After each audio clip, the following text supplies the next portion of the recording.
Good day and thank you for joining us on BTV Global News at 12. I am Lee Bratesman Johanna. Now the news in details.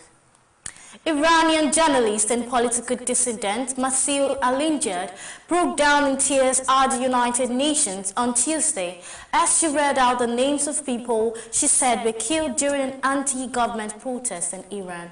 The report.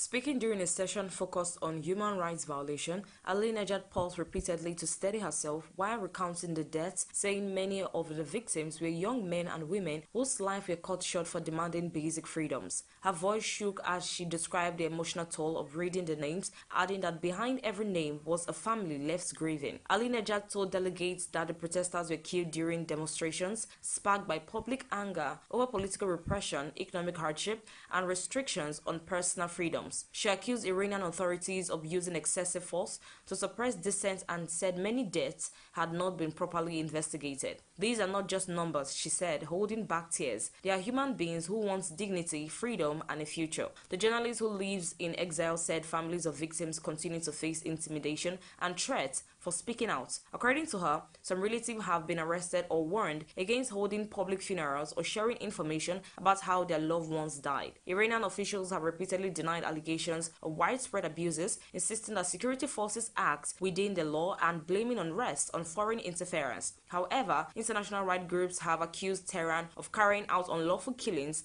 mass arrests, and harsh crackdowns on protesters. Several diplomats and human rights advocates at the UN meeting expressed support for Alinejad's remarks, calling for independent investigation and accountability for those responsible for the deaths. Alinejad ended her statement by urging the international community not to remain silent, saying sustained global pressure was needed to protect Iranian citizens and ensure justice for those killed during the protest. Evelyn Isibili reporting for BTV News.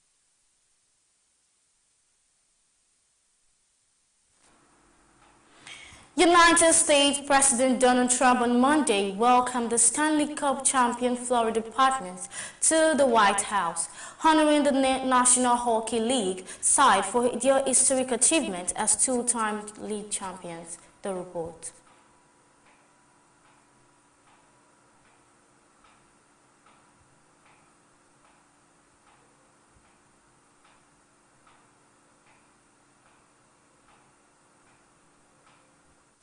It's an honor to welcome to the White House the two-time defending Stanley Cup champions, the Florida Panthers. The Panthers players, coaches, and management were received in a formal ceremony at the White House, where President Donald Trump praised the team's resilience, discipline, and commitment to excellence throughout their championship runs. The event followed the long-standing tradition of U.S. presidents hosting major sport champions in recognition of their success. Speaking during the ceremony, President Donald Trump commended the Panthers for representing Florida and the NHL with pride, describing the team as an example of teamwork and perseverance. He highlighted the club's ability to remain competitive at the highest level of professional hockey and credited both veteran leadership and emerging talents for the Panthers' sustained success. Team officials presented the president with a customized Florida Panther jersey and a commemorative Stanley Cup item marking the occasion. Several players also addressed the gathering, expressing gratitude for the recognition and acknowledging the support of fans, coaching staff, and the wider Florida hockey community. The Florida Panthers' visit comes after back-to-back season of strong performances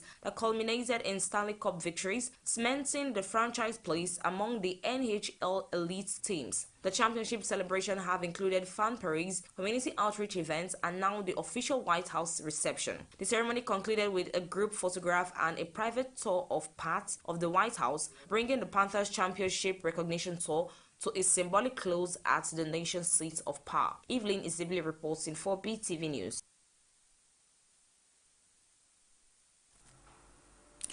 Wall Street rebounded on Tuesday after two consecutive sessions of declines, with U.S. stock climbing a strong quarterly earnings from major banks and a standard performance by Taiwan-based chipmaker TSMC boosted investor confidence. The report.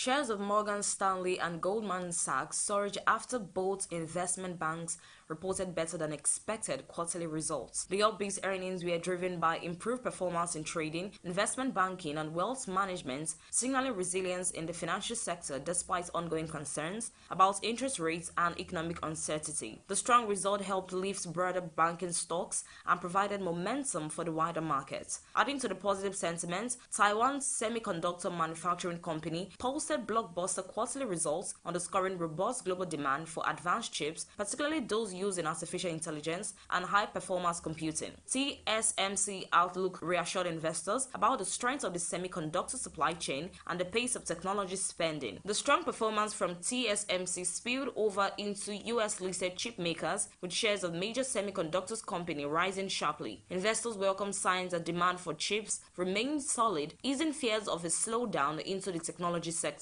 Overall, the combination of strong bank earnings and optimism around the chip industry helped push US stock higher, marking a recovery after recent losses. Market participants now turn their attention to upcoming corporate earnings and economic data for further direction on the health of the US economy and financial markets. Evelyn is reporting for Beetv News.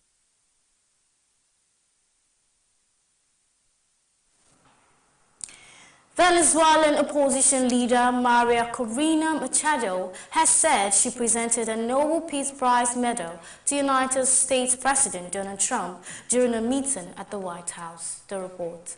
Venezuela and Ms. Rodriguez have also confirmed that they will be releasing political prisoners from Venezuela. There were 5 Americans who were recently released this week as well. So the president likes what he's seeing and will expect that cooperation to continue. According to Machado, the presentation took place during a private engagement in Washington, where she met with President Trump to discuss Venezuela's ongoing political crisis, democratic reforms, and international support for opposition movement in the South American country. Machado stated that the gesture was symbolic, describing the medal as a representation of the struggle for freedom, democracy, and human rights in Venezuela. She said presenting the medal to the U.S. president was meant to acknowledge what she described as his support for democratic forces and pressure against authoritarian governance in Venezuela. The Venezuelan opposition leader emphasized that the meeting focused on strengthening international cooperation with sustaining diplomatic efforts aimed at restoring democratic governance in Venezuela. She also reiterated calls for continued global attention on the political and humanitarian situation facing Venezuelans. The White House has not yet released an official statement detailing the meeting or confirming the presentation of the medal. However, the meeting underscored ongoing engagement between U.S. political leadership and Venezuelan opposition figures amid prolonged political tension in the country. Machado remains a prominent figure in Venezuela opposition movement and has continued to seek international backing as efforts to resolve the country's political crisis continue. Favor Kolawole reporting for Beetv News.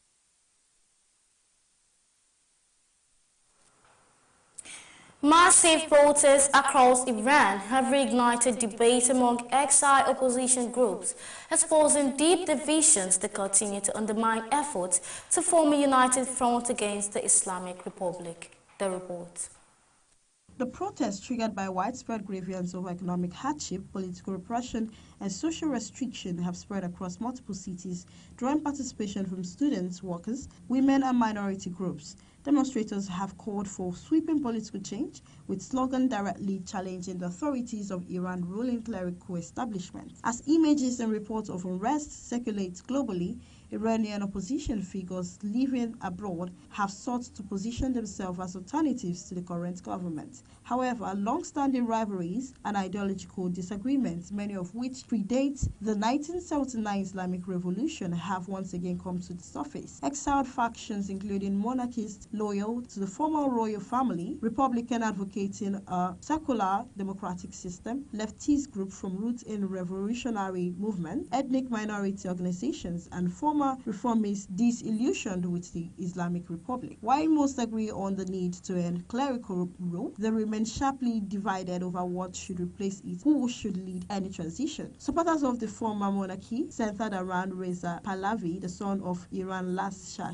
argue that he provided a unifying national symbol with international recognition. Critics, however, accuse monarchists of ignoring past abuses under the Shah and attempting to dominate the opposition space without broad consensus. Meanwhile, Republican and left-leaning groups reject any return to monarchy, insisting that Iran's future must be decided through democratic processes after regime change. Ethnic and regional groups, including Kurdish, Baluchi, and Arab activists, emphasize autonomy and minority rights concerns they say are often sidelined by larger opposition movements. These divisions have limited the opposition's ability to coordinate messaging, lobbying, and material support for protesters inside Iran. Attempts to form umbrella coalition have repeatedly stalled, with disagreements over leadership structure, political vision, and engagement with foreign governments. Analysts note that the lack of unity contrasts sharply with the scale and intensity of protests within Iran. While demonstrators on the ground face arrest, violence, and internal shutdown,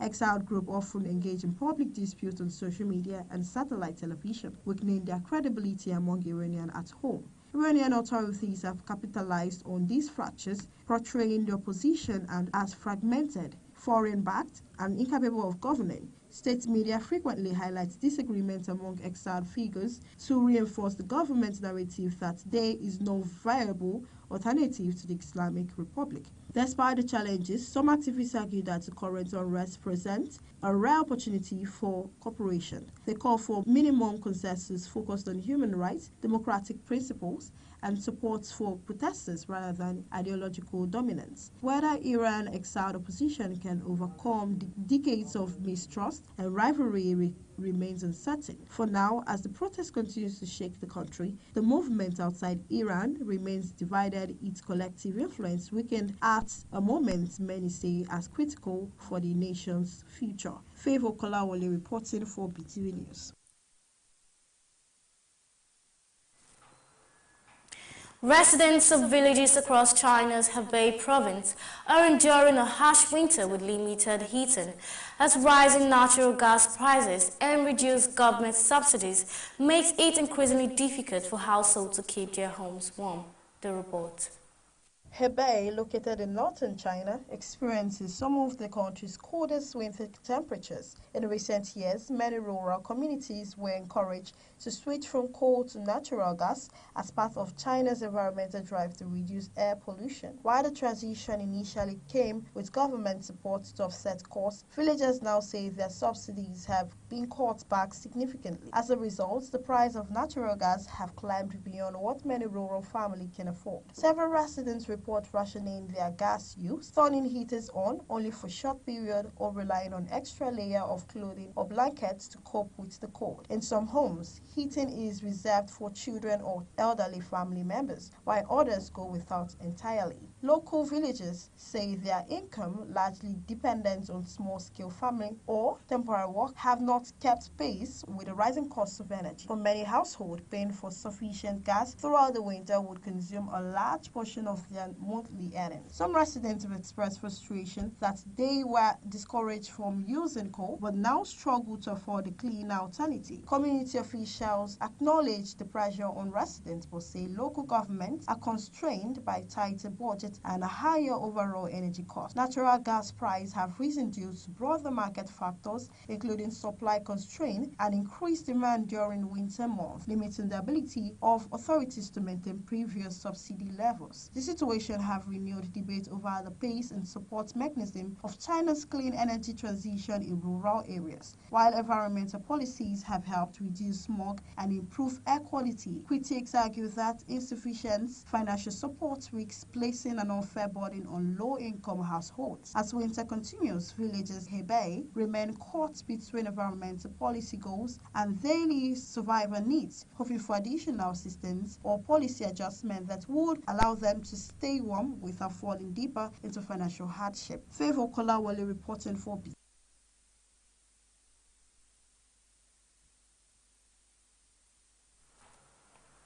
And in business news, Nigeria's Minister of Finance and Coordinating Minister of the Economy, Wale Edun, disclosed that the federal government spent 11.1 trillion naira on capital expenditure in 2024, achieving about 85% implementation.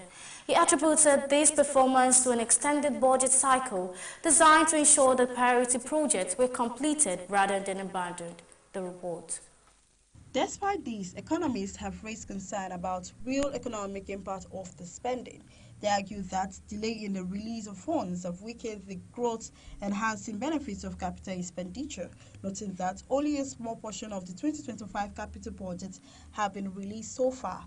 As a result, the expected stimulus to economic activities has not been fully released. Other analysts pointed to inflation and naira depreciation as the major factor eroding the value of government spending. Rising cost of construction materials, fuel price increases following subsidy removal, and general inflation have reduced the real output of capital projects, creating a gap between reported expenditure figures and visible economic outcome. The chairman of the Presidential Committee of Fiscal Policy and Tax Reforms, Taiwo Oyedele, clarified that the 2026 tax reform law is structured to protect low-income earners and small-scale investors. He explained that individuals with modest capital market transactions are automatically exempted from capital gain tax under clearly defined thresholds. Under the new framework, capital gains tax exemption apply where total proceeds from asset disposal do not exceed 150 million naira and gain remain below 10 million naira within a 12-month period. Pension fund administrators and real estate investment trusts also qualify for exemptions, provided that proceeds are reinvested in eligible assets. Oyedele noted that high net worth individuals only become liable for capital gains tax when they permanently exit in investments without reinvesting. He described Nigeria's capital gain tax regime as highly competitive globally, adding that ongoing regulatory guidelines will address implementation gaps, while any legislative amendments will be forwarded to the President for consideration.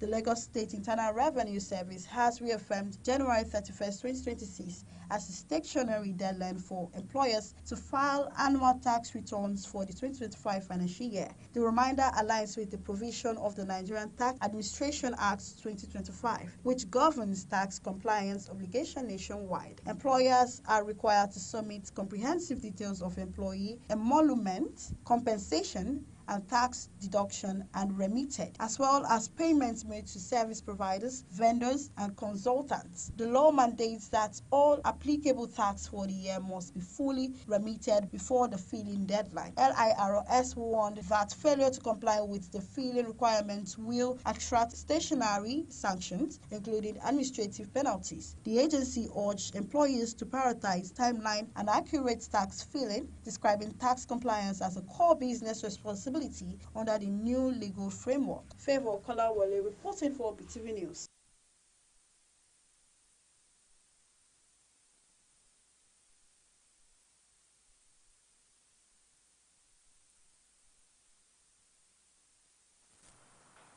And lastly, on entertainment news, Nigerian singer Teniola Akpata, popularly known as Tenny, has stirred reactions online after calling out Ghanaian music stars Shatta Wale and Stonebwoy over what she described as bias officiating in a recent football match involving Nigeria.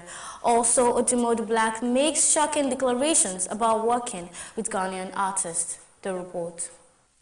In a viral video, the singer jokingly accused Ghanaians of being responsible for Nigeria's loss, claiming the match official, whom she referred to as their brother, favored the opposing side. Expressing her frustration in an emotional but humorous manner, Tenny said the outcome of the game had affected her deeply. She went on to playfully appeal to President Bola Ahmed Tinubu, asking him to send a fighter jet to Ghana, while stressing that she had not been feeling well since the defeat. In another development, Anu Adeleke, the young girl whose mother previously claimed Davido is her father, has shared an alleged chat with the singer after recently requesting a DNA test to establish her identity. It will be recalled that the young girl had taken to social media to search for her identity now that she has come of age. However, Davido has denied being her father, further revealing that multiple DNA tests in different locations has shown that he isn't her father. The young girl took to his DM with the request, but Davido reminded her that 5 DNA tests were done. She requested to see the results, but Davido later righted himself by stating that it was 4, promising to publish the whole results. Nigerian rapper Odumodu Black has left fans talking about making a shocking tweet during Nigeria's AFCON match against Morocco, which the Super Eagles lost. The rapper, famous for his playful banter online, used the tense moments of the game to make a declaration that quickly went viral. Odumodu Black comments came amid the tension on the pitch as he claimed the Ghanaian referee was biased and working in favor of the Morocco players. The statement further fueled the ongoing friendly rivalry between Nigerians and Ghanaians in both music and football. Whether joking or serious, his tweet has become part of the Nigeria vs Morocco conversation, with fans debating the game and the rapper's bold stance. And that is on the entertainment news. Evelyn is reporting for Beetv News.